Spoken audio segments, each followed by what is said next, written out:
ট্রেনে উঠতে গিয়েছিলেন অসুস্থ মা বাবাকে নিয়ে, কিন্তু কয়েক মিনিটের মধ্যেই সেই যাত্রা রূপ নেয় রক্তাক্ত ঘটনায়। অভিযোগ, ট্রেনের এক স্টাফের ছুরিকাঘাতে আহত হন বাবা ছেলে। এরপর ক্ষুব্ধ যাত্রীদের বিক্ষোভে প্রায় 2 ঘন্টা থমকে যায় সুন্দরবন এক্সপ্রেস। বন্ধ হয়ে পড়ে পুরো রেলপথ। কি ঘটেছিল কুষ্টিয়ার কোট রেলওয়ে স্টেশনে, কেন এত উত্তেজনা, জানুন পুরো ঘটনাটি।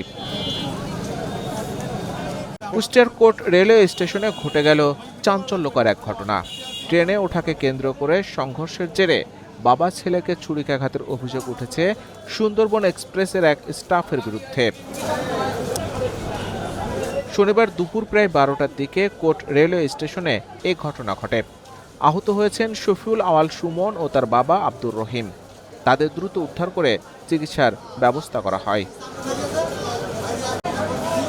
আহত শফিউল আলম সুমনের অভিযোগ, দুপুর 12টা 20 মিনিটে ঢাকা থেকে খুলনাগামী সুন্দরবন এক্সপ্রেস স্টেশনে পৌঁছালে তিনি অসুস্থ মা বাবাকে নিয়ে চুয়াডাঙ্গার উদ্দেশ্যে ট্রেনে ওঠার চেষ্টা করেন, কিন্তু ট্রেনের এক স্টাফ তাদের উঠতে বাধা দেন।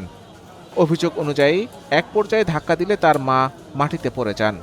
এই ঘটনায় বগির ভেতরে বাক বিতণ্ডা শুরু হয়। পরে পরিস্থিতি আরও উত্তপ্ত হয়ে উঠলে ওই স্টাফ ধারালো অস্ত্র দিয়ে সুমন ও তার বাবাকে আঘাত করেন বলে দাবি করেন তিনি। সুমনের ভাষ্য, অভিযুক্ত স্টাফের বাড়ি চুয়াডাঙ্গা জেলায়। ঘটনার খবর ছড়িয়ে পড়তেই ক্ষুব্ধ যাত্রী ও স্থানীয়রা সুন্দরবন এক্সপ্রেস ট্রেনটি স্টেশনে আটকে বিক্ষোভ শুরু করেন।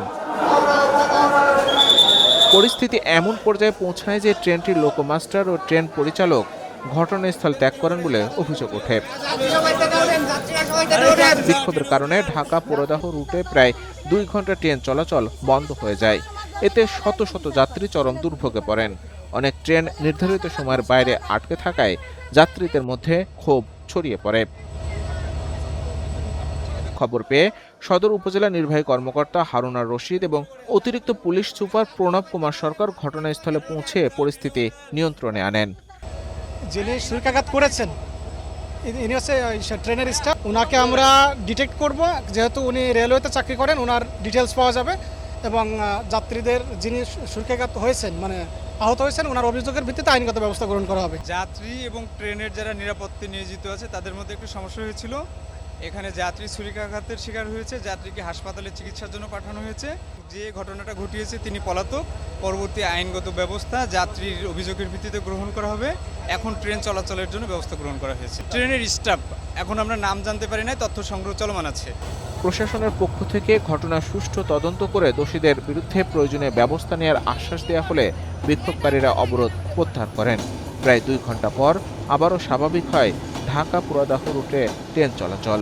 এখন এটা তদন্তের বিষয়, আমরা তদন্ত করে দেখবো। আসলে ইতিমধ্যে আমাদের আইনগত ব্যবস্থার মধ্যে আমরা আছি এবং এখন যাতে যাত্রীরা আপনার ভালোভাবে যেতে পারে তাদের গন্তব্যস্থলে, এই জন্য আমরা ট্রেন ছাড়ের ব্যবস্থা করছি।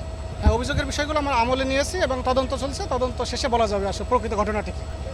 এদিকে কোট রেলওয়ে স্টেশনের ইনচার্জ ইতি খাতুন জানিয়েছেন, প্রশাসন ঘটনাটি তদন্ত করছে এবং দোষীদের বিরুদ্ধে আইনগত ব্যবস্থা নেওয়া হবে।